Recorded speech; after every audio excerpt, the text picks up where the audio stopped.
I'm not sure it's a privilege to be one of those, but I can assure you that there are not many that are representing public or conservation interests. There are 1,183 bills that have been filed so far for this session. And of course, you know, we've got a 60-day session. It'll run through the end of April. On that sheet that's in your booklet, I've got the link for the legislature's webpage if anybody wants to follow up on specific bills. And you can also follow Thousand Friends of Florida's webpage where you'll find updates. Let me just start off with Amendment 1 issues. So far, there's no agreement on how that's going to be played out.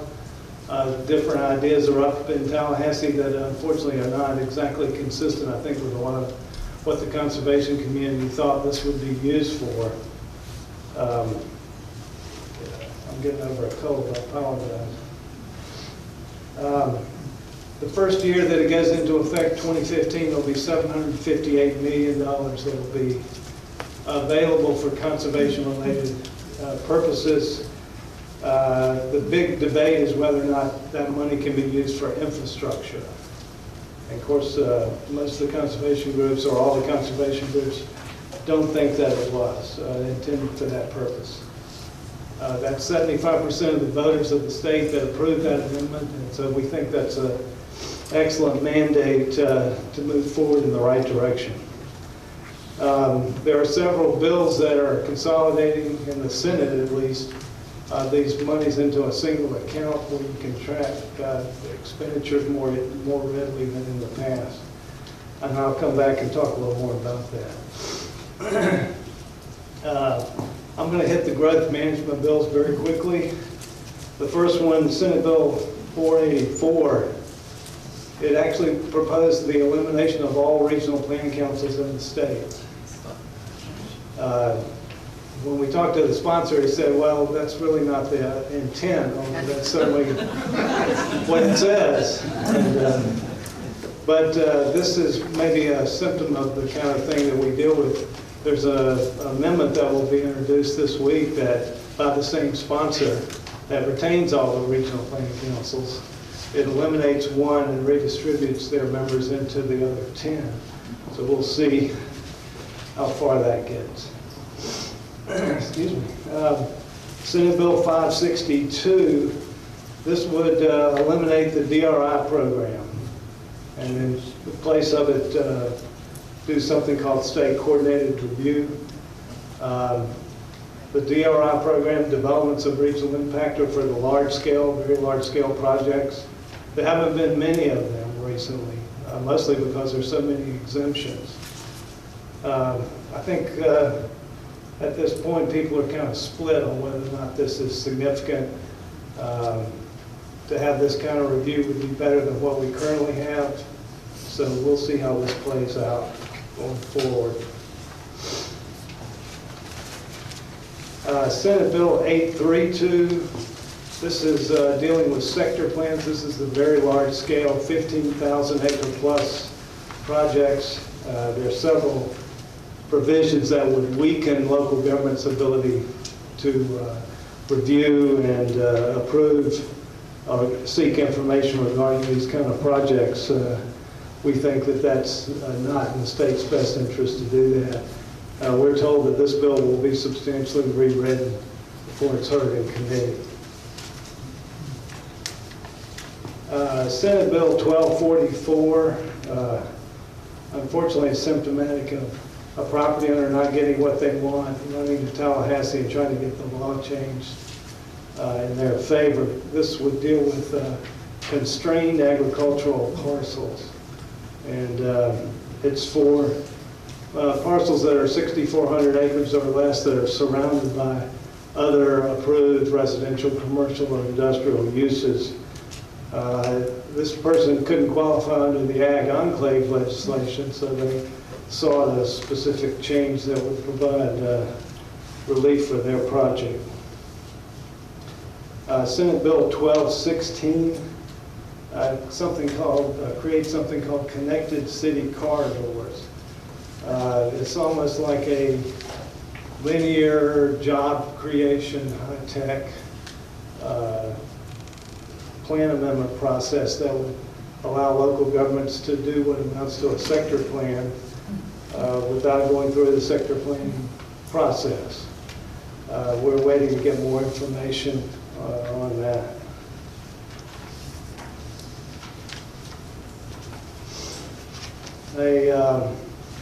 Another bill, Senate Bill 1094, would actually expand the requirements in the coastal management elements and require local governments to come up with redevelopment and rebuilding strategies given sea level rise, which we think it's about time something like that is actually required. It has not been scheduled for hearings yet. Let me talk about water, and these are pretty involved bills. I would refer you to the handout that's in your packet. There are two bills, one from the House, one from the Senate. And let me just tell you, conservation groups do not think that House Bill 7003 is appropriate. That's the House version. It was passed this week, so it's already through the House. It'll be subject to a conference with the Senate when they pass their bill. The problems that were identified with the House bill, it lacked deadlines for minimum flows and levels. It delayed the actual creation of those minimum flows and levels given recovery or prevention strategies. It lacks water quality goals. It lacks deadlines for restoring spring flows, and it allows pollution to continue to go into spring sheds. It also delays the Lake Okeechobee cleanup program and actually deletes an existing 2015 requirement for meeting water quality standards. It adopts a phosphorus pollution control program using BMPs or best management practices. Those have not been demonstrated to result in substantial phosphorus reductions. And the biggest gap is the lack of water conservation measures in the House bill. I think the Senate bill, the conservation groups believe is more appropriate, but we'll have to wait and see how much of that can be brought forward in the conference committee. Excuse me. Very quickly on some other bills. Senate Bill 648, it repeals the ban on effluent from septic tanks being spread onto land across the state. This raises some big water quality issues. All the conservation groups, I believe, will be opposing that. The House Bill 383, Edwards, amends the Byrd-Harris Act, creates some additional supposed protections for property owners. It also clarifies that the Byrd-Harris Act cannot be used by adjacent neighbors to claim damages.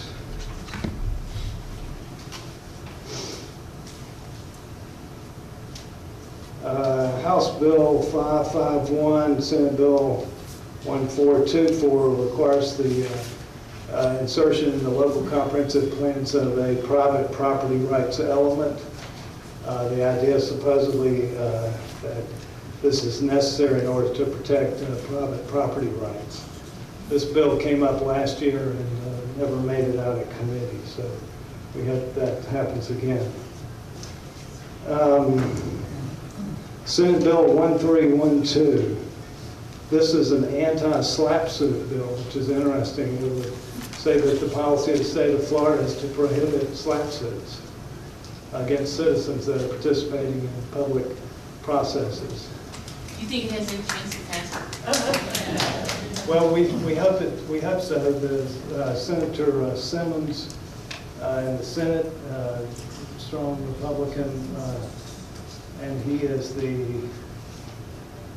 not the rules, not appropriations. He's the chair of an important committee, so we're hopeful. He has a House sponsor, but it's not scheduled yet for a committee. It's been assigned to committees, but it hasn't been heard yet. But we're very hopeful. that it will pass. We'll just have to wait and see. So far, yes. The House guy is Moskowitz and he's Yes. a Democrat. Yes. And So we, it's bipartisan. well, we hope that's a good sign, I'm not sure. But we have not seen any local preemption bills this year, but it's early. Remember last year, we worked with the county and you to fight Jimmy Petronas and House Bill 703, I think. He was term limited, so he's not there this year to introduce that bill again. But I think it's going to be a quick session. I think it's going to be important for the citizens to weigh in like they have previously. We have alerts. I put in the handout as well where you can sign up for our email alerts, let you know what's going on with certain bills. Be glad to add you to that list. I'm going to cut it off there and take some questions if there are any, and because I know we've got a tight schedule. When? So the issue of Baltimore, Florida, and the gambling issue, and the article in the Palm Beach Post yesterday by Sarah Pino said that there's a gaming commission being planned. Are you aware of that? Can you comment? It's not something we've been following. I've heard that linkage that, supposedly Miami having a casino will be the draw coming out of Orlando, but I don't know any of the details about it. Can you find them? I'll be glad to find out and get back to you, yeah. And they must us an email, please, and people to read back, and we can do that. Be glad to. Well, I know it's kind of a lot to digest, so I'm going to be here through, I think, our first break, so if I can answer any other questions that people have, I'd be glad to do that. And thank you very much for being here. I think we've already seen some positive effects from people weighing in on bills, because even our legislators that are willing to listen, if they don't hear but one side, they have a hard time getting it right. So thank you for all your help. Thank you.